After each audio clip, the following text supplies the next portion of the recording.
Hello to all of you good people. How is everyone's morning treating them today? Maybe you're home with the family already or taking a much needed holiday vacation. For those of you still stuck at work, I hope the weekend comes fast. I'm lucky enough to go home for a bit beginning today. And speaking of home, back in Minnesota, we didn't need yearly inspections done on our cars. But apparently that's a thing out here in New Hampshire. Long story short, my inspection is very overdue. I'm pretty sure I'm going to fail because of my brakes, and I can't find my registration to begin this entire process. I am a mess. On a weirder note, as I was writing this story in the coffee shop the other day, these two high school girls came in and sat at a table near me. I couldn't tell exactly how old they were, but they referred to juniors as older. Anyway, I had forgotten my headphones, and I tried to tune out the gossip as best I could. I failed. Miserably. One of these two youngins brought up a third person who used to bully them in middle school, and now she had some tea of her own to spill. I don't know what in the heck kids are into nowadays, but girl number one told girl number two that person number three had been having sex with her dog since 5th grade. As in, it's still going on. My ears hurt. Shake it off.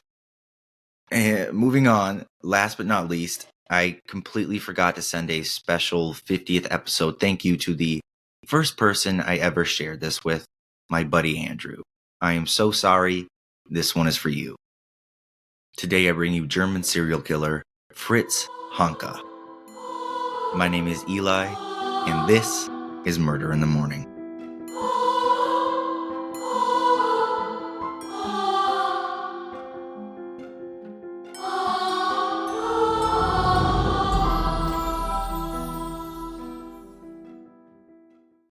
My sources for today come from a grunge.com article, Crime and Investigation UK, and of course Wikipedia. There wasn't a whole lot out there about this guy, other than, film adaptations, so I struggled to piece together the full story, but here we go. In 1975, Hamburg, Germany, firefighters responded to an apartment fire. After tackling the flames, they noticed a specific origin of the blaze. One apartment was especially charred, and when the first responders deemed it safe enough to search, they found the unthinkable. Firefighters uncovered a partially decomposed female torso in a large black plastic bag. As they rummaged through the remaining mess, they discovered the partial remains of 3 other women. The flat itself belonged to one Fritz Honka, Ohnka. He happened to be at work at the time, and when he returned home, police immediately handcuffed him. In custody, Fritz initially and almost immediately confessed to the murders of 4 women, but soon after realizing his mistake, he quickly recanted this confession.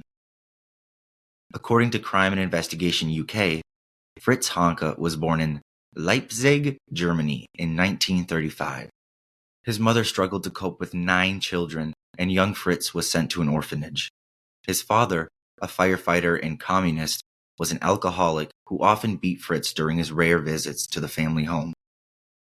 His father died in a concentration camp during World War II, but had left a lasting mark on the psyche of the young boy.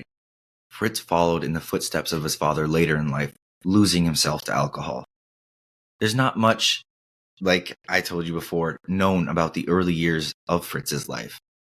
Due to a speech impediment, as well as his appearance, he was bullied and often received scathing comments from other kids.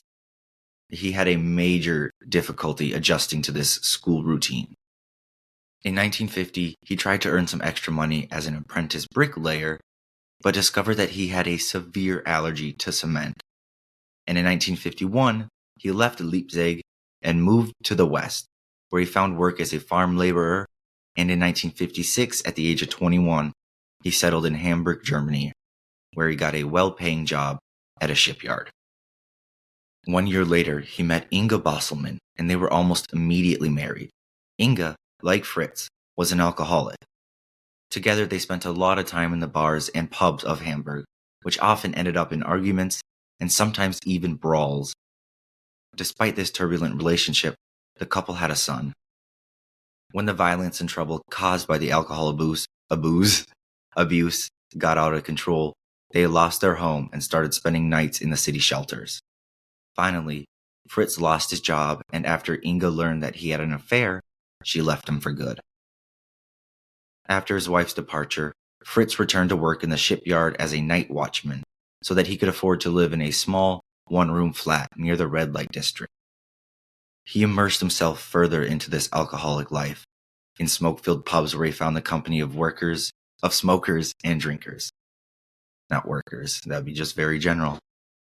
He wallpapered his room with porno photographs and achieved sexual fulfillment using a rubber doll. The only contact he had with women was with sex workers whom he met in these seedy bars.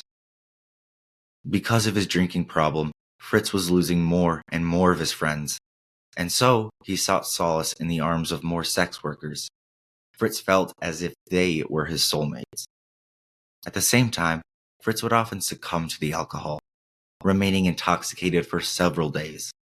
He managed to persuade sex workers to spend the night who would accept intercourse for a few glasses and a roof over their heads, even with such an unattractive man as Honka, who had a few missing teeth and a flattened nose.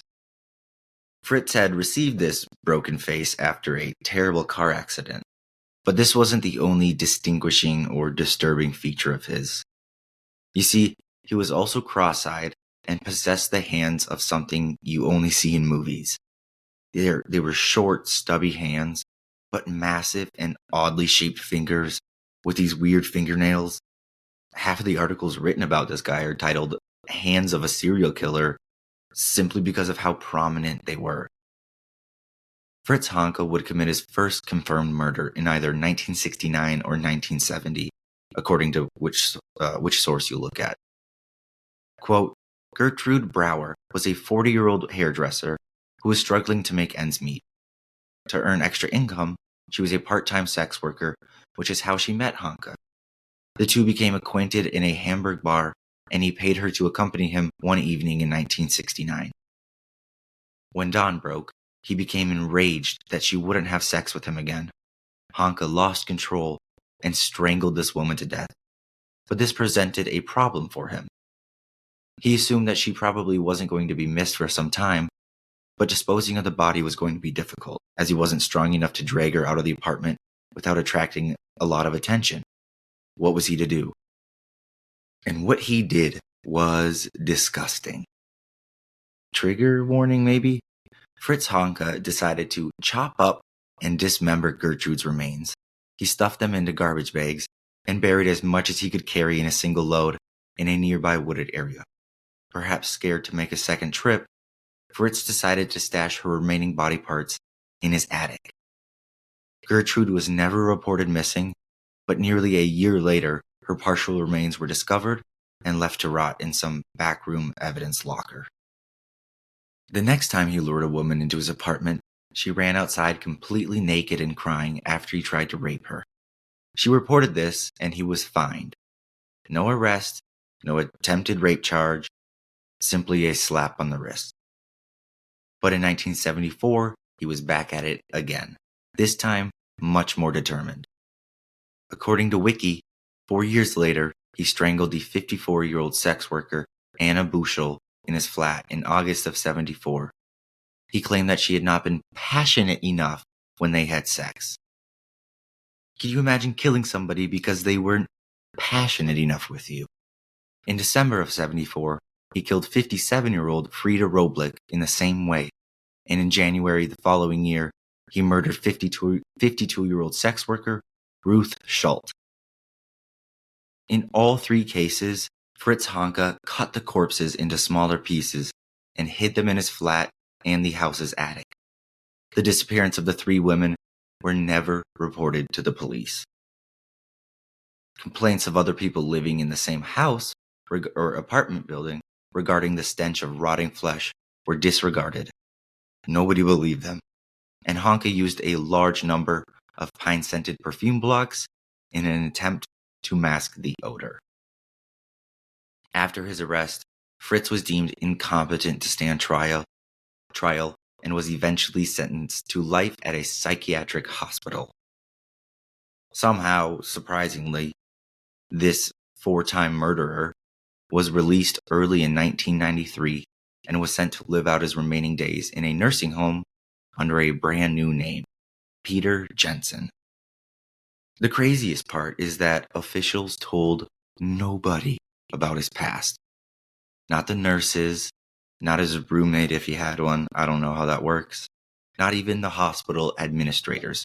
Nobody knew that this man killed 4 women less than 20 years ago. Fritz, aka Peter Jensen, would succumb to his alcoholic lifestyle and kick the bucket in 1998 at the age of 63. Normally, you get released to live out your remaining days if you're on your deathbed at age 89 or something. You don't get let out because you were a boozer who just happened to be dying, probably from liver failure, at the age of 60 something. Wait, no, how many? 90? He was 57 when he got released.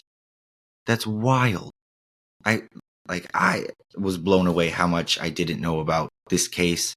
And for as little as I did know, there was actually quite a bit of underground fandom surrounding the killer. I had mentioned some movies before. There was a horror flick in 1989 titled Violent Shit, or the 2019 adaptation called The Golden Glove, maybe in reference to his weird boxing hands. There was also multiple songs written about him. One was just called Honka Honka, which I kind of want to listen to after this. Gosh, I just cannot get enough of these German serial killers. There's simply no end. For every Ted Bundy, Ed Gein, Ed Kemper, Ed whoever we have in the US or Wisconsin or Washington, there's 10 more undiscovered serial killers from the 1900s in Germany that have yet to be talked about. If you couldn't already tell, I completely scrapped that whole friggin' Christmas theme idea. There are very few stories to choose from that haven't been entirely played out. And like I said, I try to do different things as best I can. I don't know. Anyways, that is the story of serial killer Fritz Honka. As always, I hope you folks enjoyed it. I hope I did an okay job. I promise I am making an effort to make the episodes a bit longer. I definitely get a better reception after posting if they are longer in length. It's just so hard, sometimes I feel like I've been writing for hours just to look up and see that my word count is 107. But oh well, we will get there. It'll start becoming second nature at some point, maybe, who knows. But if you haven't gotten your fill of true crime yet today, there are plenty of better podcasts out there than mine, like My Favorite Murder, or Morbid, or Crime Junkie, or Last Podcast, or anything. Or there will be a little bit of bonus stuff after the music again today. Thank you all again. I treasure each and every one of your eardrums. Okie dokie. Bye-bye. Love you.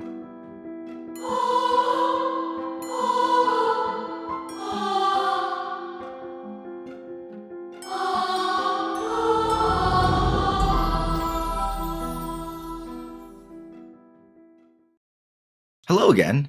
I can't believe you stuck around. Aww. Just for you, let me tell you another wild story. Titled, How a Texas Mom Became a Key Witness in Her Own Murder Trial.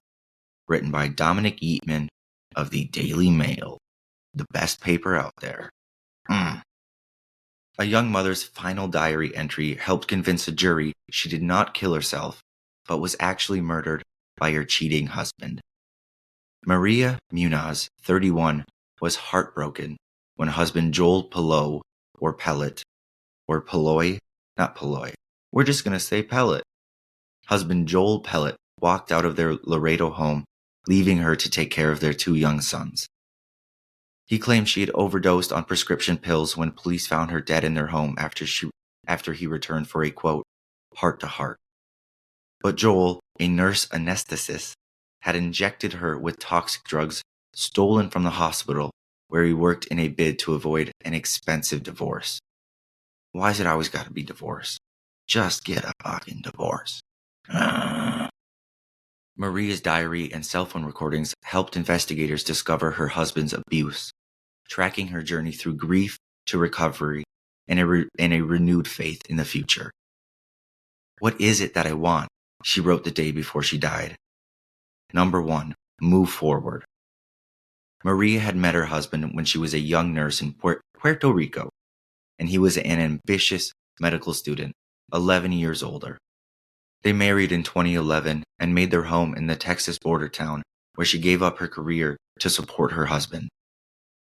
In 2020, Maria discovered her husband was cheating on her when she found an airline ticket for a European holiday he planned to take with a colleague from his hospital. I mean, that's like really cheating. Like, people can go to their house and have an affair, but if you're taking a full-ass holiday,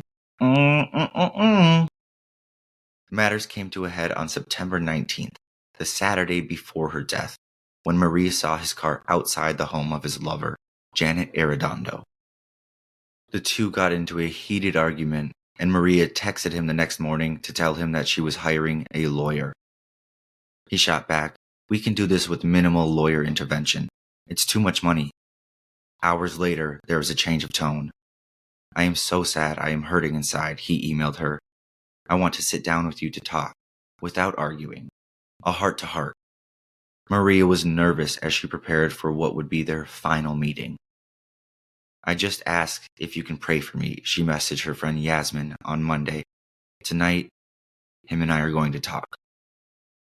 Police received another call in the early hours of Tuesday morning, this time from Joel Pellet, who told them that his wife was not breathing and may have taken some prescription pills.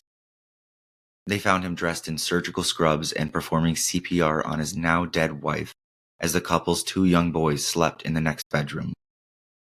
Joel went to a bathroom cabinet to get the prescription clonazepam he said she had overdosed on, but pocketed the bottle as police tried to resuscitate his wife.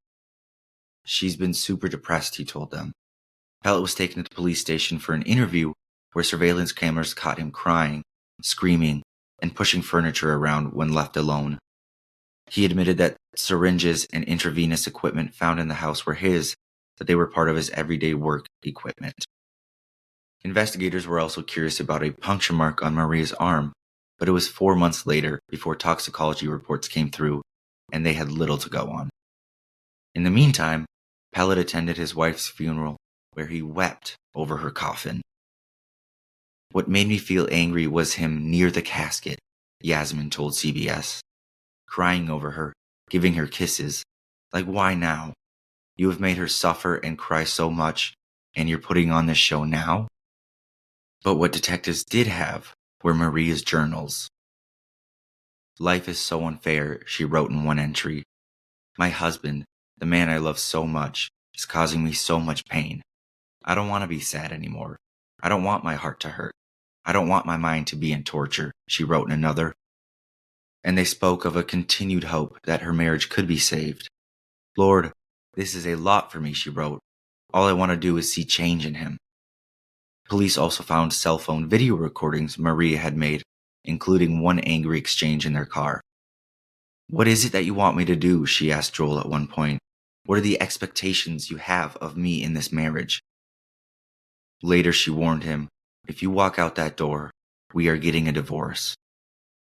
"All right, fine, you got it," Pellet shot back, slamming the car door. The medical examiner had found drugs in Maria's body, but the diaries and recordings were alone enough for them to rule out suicide. Pellet's boss at the hospital, anesthesiologist Dr. John Huntsinger, was suspicious of the results and urged police to investigate further. But again, it was 4 months before that tox report revealed that there was no clonazepam, I hope I'm saying that right, in Maria's system. Instead, there were 7 other drugs typically used during surgery, including propofol, which can only be administered by injection. I was very shocked to see propofol, said Dr. Huntsinger. Hers was the highest level I've ever seen. I believe that this was a death by propofol. Janet Arredondo had been interviewed by police and admitted that Joel Pellet had routinely brought drugs, including propofol, back from the hospital. She also revealed that Pellet had admitted to injecting his wife on the night she died. He wanted to, just calm her down, she told them, so he did it with medication. Completely non-consensually, but whatever. If you want to try to talk yourself out of it, fucking Janet. Pellet was arrested and claimed in court that he gave her Narcan, a drug used to reverse an opioid overdose. Someone tried to bring her back to life, and it wasn't the paramedics, it wasn't the police, it was Joel, his attorney Roberto Bali said. So he did not want her dead. This was a terrible accident. But the jury took less than an hour to find Joel guilty of his wife's murder, and he was sentenced to life in prison in March just a few years ago. Prosecutor Maria Sella, there's a lot of big old names in this one, Maria Sella J., said the most important witness at trial was Maria herself, through the journals which showed she had gotten over her husband. She explained, I've heard of emotional abuse, I've seen it, I've worked around it, but I never realized how prevalent it is, even in our lives where you can relate to some of the things that Maria was experiencing. Maria's friend told CBS, she loved him and she adored him. She just loved him too much. And that, my friends, is the awfully sad murder of Maria Munoz. I know it wasn't the most recent story, but I was simply enthralled when I came across it, and I hopefully hope that you enjoyed it too, right? Mm-hmm. And with that, I bid you adieu. Bye-bye. Happy holidays. I love you.